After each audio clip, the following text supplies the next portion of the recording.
ഛത്തീസ്ഗഡിലെ ബീജാപൂരിൽ മാവോയിസ്റ്റ് വിരുദ്ധ പോരാട്ടം. 2 മാവോയിസ്റ്റ് ഭീകരരെ വധിച്ചു. AK-47 തോക്കുൾപ്പെടെ ഉള്ള ആയുധങ്ങൾ പിടിച്ചെടുത്തതായി ബസ്തർ IGP സുന്ദർ രാജ് അറിയിച്ചു. ജിഷ്ണു കൃഷ്ണൻ ചേരുന്നു. ജിഷ്ണു, പറയൂ.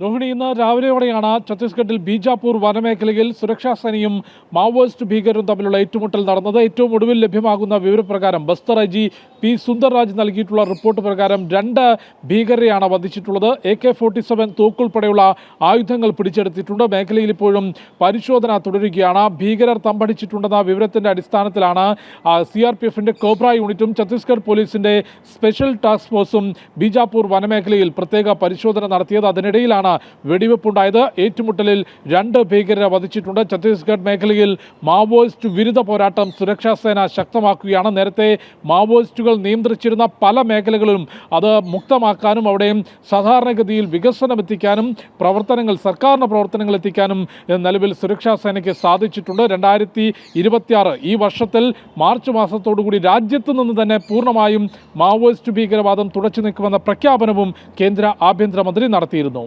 രോഹിണി, ശരി, ജിഷ്ണുവാണ് വിവരങ്ങൾ നൽകിയത്.